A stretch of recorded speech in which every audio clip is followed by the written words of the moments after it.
मित्रांनो, आता आपण काळभैरवाचं दर्शन घेतलं, तर पुन्हा या नदीवर जातो आहोत.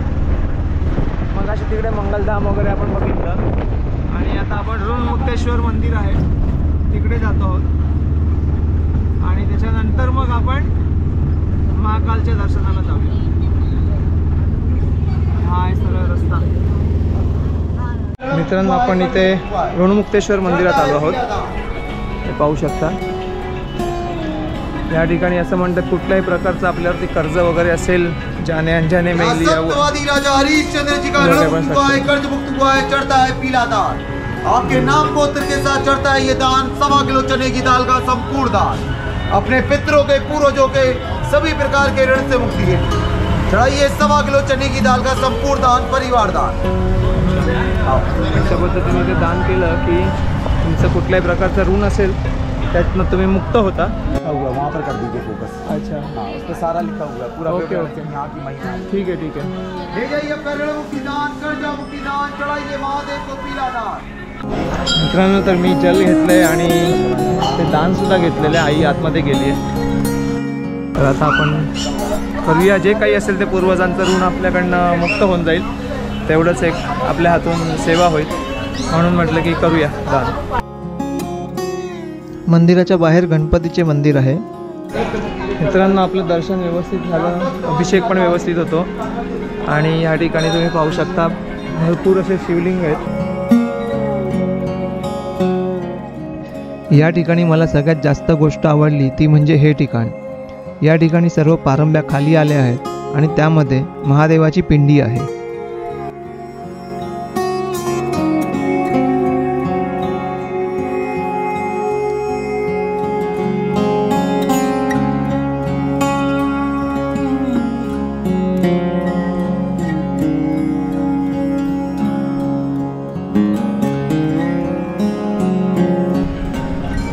पद्धतीने सर्व शिवलिंग आहे त्या ठिकाणी भरपूर. हे पाहू शकता भरपूर आहेत. तर मित्रांनो, मंदिर परिसरामध्ये गोशाळा आहे. या ठिकाणी वीरभद्र महाराजांचं मंदिर, तिकडे शनी महाराज आहेत वाटतं, आणि इकडे पुन्हा एकदा शंकराचं मंदिर आहे. आणि हे ऋणमुक्तेश्वर मंदिर असं हे झाडाखाली वसलेलं आहे. आणि ह्या ठिकाणी तुम्ही हे पाहिलंच, खूप असं प्रचंड असं झाड आहे. आणि ह्या ठिकाणी अजून एक आहे मागच्या साईडला मंदिर, पण ते कुठलं आहे सांगता येत नाही. पण ह्या पायऱ्या उतरून खाली जाऊया. आणि ही अशी एक शिळा दिसते.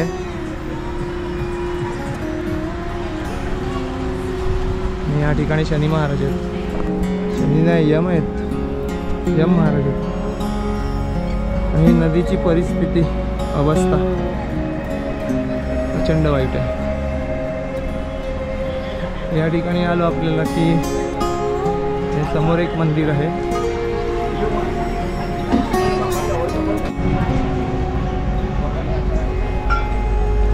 तर हा संपूर्ण घाट आपला बघून झालाय. हा आहे ऋणमुक्तेश्वर घाट आणि हे ऋणमुक्तेश्वर मंदिर. आणि आता आपण प्रस्थान करत आहोत उज्जैन महाकालकडे. तर मित्रांनो, आता आपण ऋणमुक्तेश्वर मंदिर मागे सोडलं आणि आता आपण निघालो आहोत महाकालच्या दर्शनाला. पण त्याच्या आधी आपण जाणार आहोत पुन्हा एकदा लॉजवरती आणि त्याच्यानंतर मग जाणार आहोत दर्शनाला. कारण सगळ्या बॅगा बिगा सगळं आता पॅक करायचं, ठेवून द्यायचं. निघालं दर्शन करून की ही जी मी स्टाईल केली, मला असं वाटलं मी एकनाथ शिंदेंनी जो भाषण केलेलं 200 नाही आल्यावरती तसं काही केलं. गंगेप्रमाणे दररोज संध्याकाळी या ठिकाणी सुद्धा गंगा आरती होते. 2028चा कुंभमेळा याच ठिकाणी लागणार आहे. आशा करूया तोपर्यंत ही नदी स्वच्छ होईल. तर मित्रांनो, लॉजच्या मागच्या साईडने एक रस्ता खालती उतरत होता. आम्ही त्या रस्त्यातनं खाली उतरलो आणि आता इथून थोडंसं पुढे गेलं की राईट टर्न मारला की आपण मंदिराच्या रांगेमध्ये लागू. तर हार्डली अर्धा तास वगैरे लागतो, कारण इथे 5-5 रांगा असतात ज्या मंदिराच्या आतमध्ये घेऊन जातात. तर आता आपण महाकालेश्वर मंदिराच्या रांगेत आहोत. रांगेत म्हणजे अजून रांग सुरू नाही झाली, हा पूर्ण असा जत्रा टाईप लागलेला असते, पाहू शकता इकडे. आणि आता आपण चालत एक थोड्या वेळात पोहोचू आणि तिथे म्हणतात अर्धा ते पाऊण तास जास्तीत जास्त.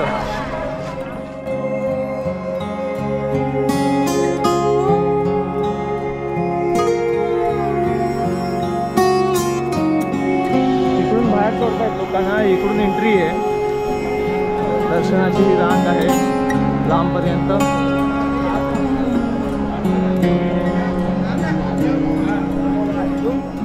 या बॅरिगेड्सच्या मधून चालताना जी लोक दिसत आहेत ती रांग मंदिरात जाते. तसं म्हणायला गेलं तर मंदिरामध्ये फोन कॅमेरा अलाउड नाही आहे, पण ते ठेवण्यासाठी तशी व्यवस्था सुद्धा नाही आहे. त्यामुळे सर्वच लोक सोबत घेऊन येतात.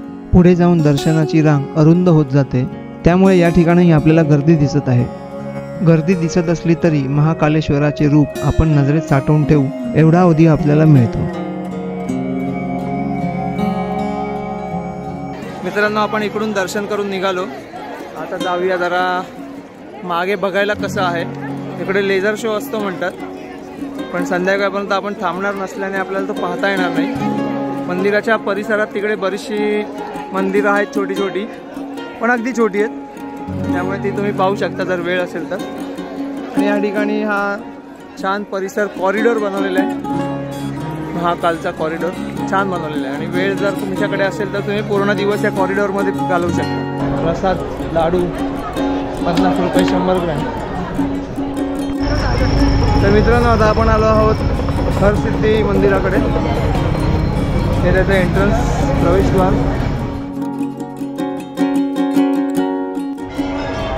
त्या ठिकाणी महाकालचं दर्शन घेतलं आपण. तिकडनं अशा चालत आल्यावरती आपण इथे आलो की आपल्याला हे हरसिद्धी मातेचं मंदिर दिसतं. या ठिकाणी तुम्ही दर्शन घेऊन इकडून बाहेर पडू शकता.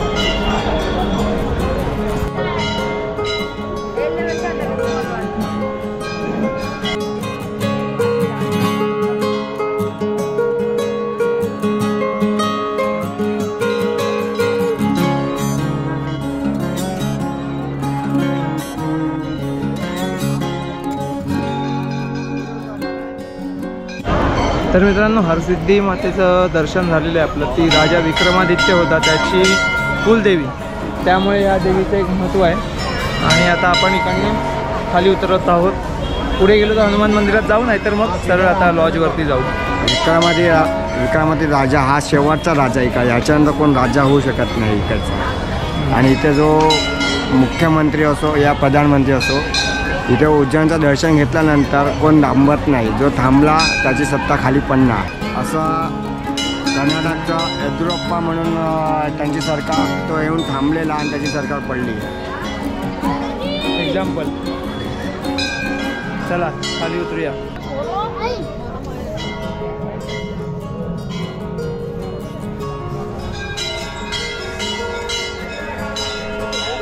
ज्योती.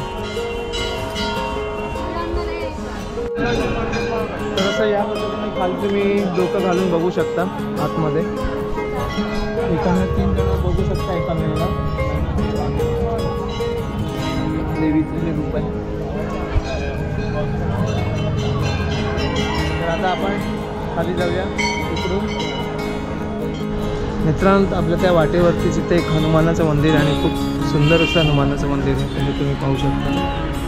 आणि एका वेगळ्याच मुद्रेमध्ये आपल्याला या ठिकाणी हनुमान दिसतात.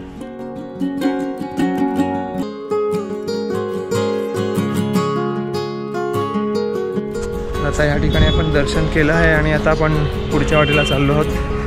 जरा काहीतरी खाऊया. सकाळपासून काही खाल्लेलं नाही आहे.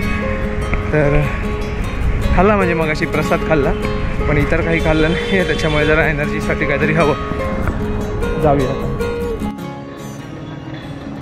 इकडे समोर आरती सुरू आहे.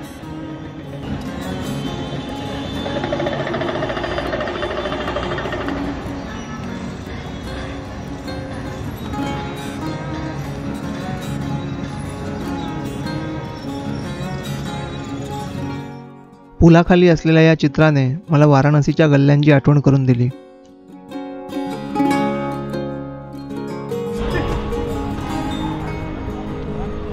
तर मित्रांनो, आपला प्रवास इथेच संपला आणि आता पुढचा प्रवास घरच्या दिशेने सुरू होतोय.